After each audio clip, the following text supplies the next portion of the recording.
For today, let's look at this question about indices. Suppose a, b are positive integer and x to the power a equals to a times b, the whole thing to the power b. We are asked to find x in terms of a and b. This question is not difficult and you may want to try it before you look at the answer.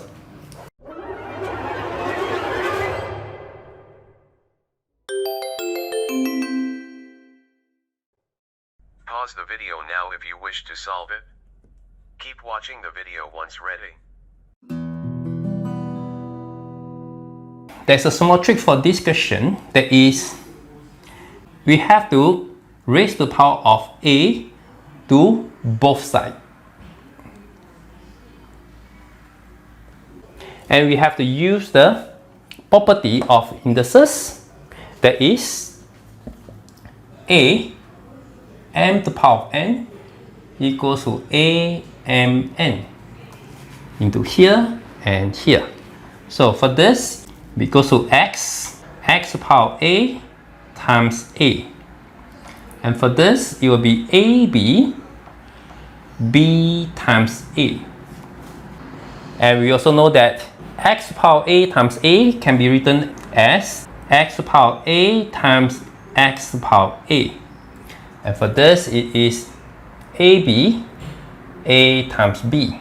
Again, we'll use this property, a to the power of m times n equals to am to the power of n. So this will be xa to the power of x to the power of a. And this is ab to the power of ab. Okay, since they are identical, then we know that x to the power of a equals to ab has to be one of the solution.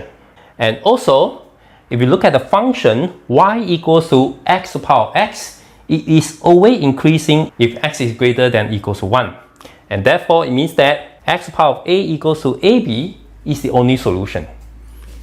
With this, then we have the unique solution x equals to ab to the power of 1 over a. And we have some example for this. Example that we can have is x to the power of 3 equals to 36. Now, if we have a closer look at this, 36 is equals to 6 squared. But 6 itself is 3 times 2 to the power of 2.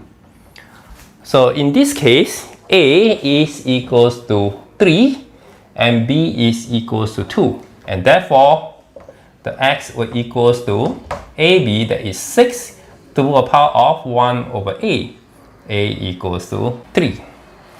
Another example, that is x to the power of 5 equals to 100.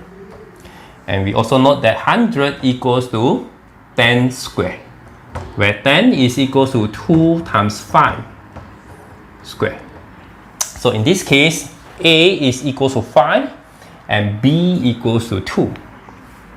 Therefore, x equals to ab that is equals to 10, and raise to the power of 1 over 5. Of course, with this result, you can create a lot more different examples on your own. That's all for today's lesson. I'll see you again next time. Bye bye.